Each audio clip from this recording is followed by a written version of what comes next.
Generation ತಕ್ಕನಾಗಲ್ಲ. ಈಗ ಎಲ್ಲರಿಗೂ ಒಂದ್ ಕ್ವಶನ್ ಹಾಕೋದಂದ್ರೆ ಹೇಗೆ ಅಂದ್ರೆ ನೋಡೋ ಎಕ್ಸಾಂಪಲ್, ಈಗ ಒಂದು ಹೆಣ್ಣು ಒಂದ್ ಗಂಡುನ ಹುಟ್ಟಗದಿಂದಾನೇ ಭೇದ ಭಾವ ಮಾಡಿ ಬಂದಿರ್ತಾರೆ. ಯಾಕಂದ್ರೆ ಒಂದ್ ಹೆಣ್ಣು ಹುಟ್ಟ ತಕ್ಷಣ ಎಲ್ಲರ ಅಪ್ಪ ಅಮ್ಮನ ಮೈಂಡ್ ಅಲ್ಲಿ ಏನಿರುತ್ತೆ, ಈ ಹೆಣ್ಣುರ್ಗಿ ನಮ್ಮ ಮನೆಯಿಂದ ಹೋಗ್ತಾರೆ ಅನ್ನೋ ಗೊತ್ತಿದ್ರು ಸ್ವಾರ್ಥ ಇಲ್ದಂಗೆ ಪ್ರೀತಿ ಇಲ್ದಂಗೆ ಬೆಳೆಸ್ತಾರೆ. ಓದೋದಾಗ್ಲಿ ಏನಾದ್ರು, ಈಗ ಆಲ್ಮೋಸ್ಟ್ ನೀನ್ ಎಲ್ಲಾ ತರ ನೋಡಿದ್ರು IAS ಆಫೀಸರು ಯಾರಂದ್ರೆ ಒಂದ್ ಹುಡ್ಗಿನೇ ಜಾಸ್ತಿ ಮುಂದಕ್ಕೆ ಹೋಗ್ತಿರೋದು. ಓಕೆನಾ, ಒಂದ್ ಹುಡ್ಗಿಗೆ ಅಷ್ಟ್ ರೇಂಜ್ ಬೆಳೆಸ್ತಾರ ಅಂದ್ರೆ ಒಂದ್ ಅಪ್ಪ ಅಮ್ಮ ನಿಸ್ವಾರ್ಥ ಪ್ರೀತಿ ಮಾಡಿರ್ತಾರೆ. ಅದೇ ಹುಡ್ಗಿ ಮುಂದಕ್ಕೆ ಹೋದ್ಮೇಲೆ ಯಾವ್ದೋ ಹುಡ್ಗನ್ ಲವ್ ಮಾಡ್ಬಿಟ್ಟು ಯಾವ್ದೋ ಹುಡ್ಗನ ಮದುವೆ ಆಗಿ ಆ ಹುಡ್ಗನ್ ಎಕ್ಸ್ಪೆಕ್ಟೇಷನ್ ಏನಿರುತ್ತೆ, ಇಷ್ಟು ವರ್ಷ ಮಾಡಿದ್ಯಲ್ಲ, ಇಷ್ಟು ವರ್ಷ ನೋಡಿದ್ಯಲ್ಲ, ಸಾಕು, ಇನ್ ಮುಂದೆ ಯಾಕೆ ನೋಡ್ತೀಯ ಅಂತ ಕ್ವಶನ್ಗಳು ಬಂದಾಗ ಎಷ್ಟು ಹರ್ಟ್ ಆಗುತ್ತೆ, ಆ ಹುಡುಗಿ ಎಷ್ಟಾದ್ರೂ ಹರ್ಟ್ ಆಗುತ್ತೆ. ಯಾಕಂದ್ರೆ ಅದೇ ಹುಡ್ಗನ್ ಕಡೆಯಿಂದ ಯೋಚನೆ ಮಾಡಕ್ ಹೋದ್ರೆ ಹೆಂಗ್ ಯೋಚನೆ ಮಾಡ್ತಾರೆ ಹುಡುಗರ, ಫಸ್ಟ್ ನೋಡಮ್ಮ ನಮ್ಮ ಅಪ್ಪ ಅಮ್ಮನ್ನ ಚೆನ್ನಾಗ್ ನೋಡ್ಕೊ ಅಂತ ಫಸ್ಟೇ ಮಾತ್ ಬಂದ್ಬಿಡುತ್ತೆ. ಇನ್ನೂ ನೋಡ್ಕೊಂಡು ಹೋದ್ಮೇಲೆನೆ ನಿನ್ ಅನ್ನ ಏನ್ ಪ್ರೀತಿ ಕೊಡ್ತೀಯ ಅಲ್ವಾ, ನನ್ನ ಪ್ರೀತಿ ಕೊಡ್ತೀಯ ಬಿಡ್ತೀಯ ಸೆಕೆಂಡ್, ನಮ್ಮ ಅಪ್ಪ ಅಮ್ಮ ಮಾತ್ರ ಚೆನ್ನಾಗ್ ನೋಡ್ಕೊಂತ. ಅದೇ ಒಂದ್ ಹುಡುಗಿ ಯಾಕೆ ಆತರ ಎಕ್ಸ್ಪೆಕ್ಟೇಷನ್, ನಮ್ಮ ಅಪ್ಪ ಅಮ್ಮನ ನೋಡ್ಕೋಬೇಕು, ನಮ್ಮ ಅಪ್ಪ ಅಮ್ಮನ ನನ್ಗೆ ಇಷ್ಟು ಮಾಡೋಡೆ, ಚಿಕ್ಕ ವಯಸ್ಸಿನ ಬೆಳೆಸಿ ನನ್ ಕನ್ಸ್ಕೊಂಡು ನಿಜ ಮಾಡೋಳೆ, ನೆನ್ಸ್ ಮಾಡೋಳೆ, ನಾನು ಅವ್ರಿಗೇನಾರು ಅವ್ರ ಏಜ್ ಆದಾಗ ನಾವು ಅವ್ರಿಗೆ ಆಗ್ಬೇಕು ಅಂತ ಒಂದ್ ಹುಡುಗಿ ಥಿಂಕ್ ಮಾಡಕ್ ತಪ್ಪ ಇಲ್ಲ. ಒಂದ್ ಹುಡುಗಿ ಆಗಿದೀವಿ ಅಂದ್ಮೇಲೆ ನಮ್ಮ ಅಪ್ಪ ಅಮ್ಮಗೋಸ್ಕರ ನಾವು ಒಳ್ಳೆ ಥಿಂಕ್ ಮಾಡ್ಬಾರ್ದ. ಮತ್ತೆ ಒಂದ್ ಗಂಡ ಯಾಕೆ ಆತರ ಥಿಂಕ್ ಮಾಡ್ತಾನೆ, ಕೈ ಇಟ್ಕೊಂಡ್ ಕೈ ಜೋಡಿಸಿ ನಮ್ ಸಂಸಾರ ನಿಜಾಗ್ ನಡೆಸ್ಕೊಂಡ್ ಹೋಗ್ಲಿ, ನಮ್ಮ ಅಪ್ಪ ಅಮ್ಮಂಗ್ ಆಗ್ಲಿ, ನಮ್ಮ ಅಪ್ಪ ಅಮ್ಮನ ಅವಳ ಅಪ್ಪ ಅಮ್ಮನ್ ತರಾನೇ ಥಿಂಕ್ ಮಾಡ್ಕೊಂಡು ಸಂಸಾರ ಮಾಡ್ಲಿ ಅಂತ ಯಾಕೆ ಎಕ್ಸ್ಪೆಕ್ಟೇಷನ್ ಮಾಡ್ತಾರೆ? ವಾಯ್? ಯಾಕೆ? ಫಸ್ಟ್ ಕ್ವಶನ್ ಅದೇ, ಯಾಕೆ? ಮುಂಚೆಯಿಂದ ಈಕ್ವಾಲಿಟಿ ಇರ್ಲಿಲ್ಲಮ್ಮ. ಮುಂಚೆ ಹೆಣ್ಮಕ್ಳಂದ್ರೆ ಏನು, ತಿನ್ನೋದು ಉಣ್ಣೋದು ಮನೇಲಿ ಇರೋದು ಅಡ್ಗೆ ಮಾಡೋದು ಅಷ್ಟೇ ಇದ್ದಿದ್ದು. ಓಕೆನಾ, ಅಷ್ಟೇ. ಈಕ್ವಾಲಿಟಿ ಯಾರು ಕೇಳ್ತಿರ್ಲಿಲ್ಲ. ಇವಾಗ ಗಂಡ್ ಮಕ್ಳು ಈಕ್ವಾಲಿಟಿ ಕೇಳ್ತಾವ್ರೆ.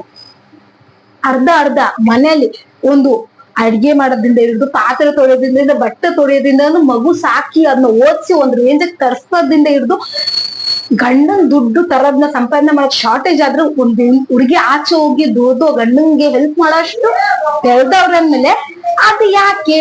ವಾಯ್? ಹೆಣ್ಮಕ್ಳಿಗೂ ಮಾಡ್ಬೇಕಲ್ಲ, ಹೆಣ್ಮಕ್ಳಿಗೂ ಹೆಂಗ್ ಆಸೆ ಇರುತ್ತೆ, ಅವ್ರ ಅಪ್ಪ ಅಮ್ಮಂಗೆ ನಾವ್ ಮಾಡ್ಬೇಕು, ಏನಾದ್ರು ಒಂದು ಅಣ್ಣಂಗೆ ಕೈ ಇಟ್ಟು ಕೈ ಜೋಡಿಸಿ ಏನಾದ್ರು ಮಾಡ್ಬೇಕು ಅಂತ ಇರುತ್ತೆ. ಕರೆಕ್ಟಾ? ಅದೇನ್ ತಪ್ಪಾಗ್ಬಿಡುತ್ತೆ? ತಪ್ಪು ಪ್ರಶ್ನೆ ಬರಲ್ಲ ಇದು. ಯಾಕಂದ್ರೆ ಅದು ಮೈಂಡ್ ಫಿಕ್ಸ್, ಗಂಡ್ಮಕ್ಳು ಮೈಂಡ್ ಸೆಟ್ ಹಾಗೇನೆ ಇರೋದು. ಯಾಕೆ? ಅದೇ ನಮ್ಮ ಮೈಂಡ್ ಸೆಟ್ ಎಲ್ಲ ಹಂಗೆ. ನಾನ್ ನಿನ್ಗೆ ಎಕ್ಸಾಂಪಲ್ ಹೇಳ್ತೀನಿ, ನೀನ್ ನನ್ ಹುಡ್ಗ ಅಂತಾನೆ ಅನ್ಕೋ. ನಾನ್ ಹೇಳ್ತೀನಿ, ನಿಮ್ಮ ಅಪ್ಪ ಅಮ್ಮನ್ ನೋಡಿದ್ ಸಾಕು ಕೊಡ, ಇನ್ನೇನ್ ನೋಡ್ತೀಯ, ನಮ್ಮಿಬ್ರು ನೋಡ್ಕೊಳ್ಳೋಣ ಬಾ, ಮನೆ ಬಿಟ್ಟು ಹೋಗೋಣ, ನಾವು ಸಪ್ರೇಟ್ ಆಗಿ ಮನೆ ಮಾಡೋಣ, ಜೀವನ ಮಾಡೋಣ. ನೀನು ನಿಮ್ಮ ಅಪ್ಪ ಅಮ್ಮನ್ ನೋಡ್ಬೇಡ, ನಾನ್ ನಮ್ಮ ಅಪ್ಪ ಅಮ್ಮನ್ ನೋಡಲ್ಲ ಬಾ, ನಮ್ ಚೆನ್ನಾಗಿರೋಣ ಬಾ. ಅವಾಗ ನೀನ್ ಏನ್ ಹೇಳ್ತೀಯ? ಹಾಗಾದ್ರೆ ಯಾರು ಬೇಡ್ವಾ, ಒಬ್ಳು ಜೀವನ ಮಾಡಕ್ಕಾಗತ್ತ? ಅಪ್ಪ ಅಮ್ಮ ಬೇಡ್ವಾ? ಉಡ್ಸಿರೋ ಬೆಳ್ಸಿರೋ ಅವ್ರು ಬಿಟ್ಬಿಡಕ್ಕಾಗತ್ತ? ಅವ್ರ ಕಷ್ಟಕ್ಕೆ ಯಾರು ಆಗ್ತಾರೆ? ಸೇಮ್ ನಮಗೂ ಅಷ್ಟೇ ಕಷ್ಟಪಟ್ಟು ಓದ್ಸವ್ರೆ, ನಮ್ಗೂ ಅಷ್ಟೇ ಕಷ್ಟಪಟ್ಟು ಓದ್ಸವ್ರೆ. ಹಾಗಾದ್ರೆ ಅವ್ರನ್ನ ನಾವು ಬಿಡಕ್ಕಾಗುತ್ತ? ಬಿಡಕ್ಕಾಗಲ್ಲ. ಅದು ಈಗ ಒಂದ್ ಥಿಂಕಿಂಗ್ ಏನ್ ಗೊತ್ತಾ, ಕೆಲವೊಬ್ರು ಗಂಡ್ಮಕ್ಳು ಥಿಂಕಿಂಗ್ ಹೆಂಗಿರುತ್ತೆ ಅಂದ್ರೆ, ಅಯ್ಯೋ ಹೋಗತ್ತ ದುಡ್ದಾಯ್ತೋ ಏನೋ ಮಾಡಿದ್ರಾಯ್ತು ಅಂದ್ಬಿಟ್ಟು ಕೆಲವೊಬ್ರು ಜವಾಬ್ದಾರಿ ತಗೊಳಲ್ಲ. ಅದ್ ನಾವು ಗಂಡ್ಮಕ್ಳು ಹೆಣ್ಮಕ್ಳಲ್ಲ, ಅವ್ರ ಜವಾಬ್ದಾರಿ ತಗೊಳಕ್ ಇಂಟ್ರೆಸ್ಟ್ ಐತೋ ಇಲ್ವೋ ಅನ್ನೋದು ಮೋಸ್ಟ್ ಇಂಪಾರ್ಟೆಂಟ್. ಈಗ ನನಗೆ ಐತಪ್ಪ, ನನಗೆ ಸಾಕ್ಬೇಕು, ನಾನು ಎಲ್ಲರಿಗೂ ನೋಡ್ಕೋಬೇಕು, ಎಲ್ಲಿ ಗಂಟ ಆಗುತ್ತೆ ಅಲ್ಲಿ ಗಂಟ ನಾನು ಎಲ್ಲರಿಗೂ ನೋಡ್ಕೋಬೇಕು, ಎಲ್ಲರಿಗೂ ಖುಷಿ ಕೊಡ್ಬೇಕು ಅಂತ ಐತಿ.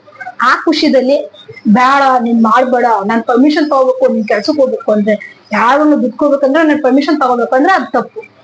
ಯಾಕೆ? ವಾಯ್? ನಾನ್ ದುಡ್ದಿದ್ದೀನಿ, ನನ್ನ ಇಷ್ಟ, ನಾನ್ ದುಡ್ಡು.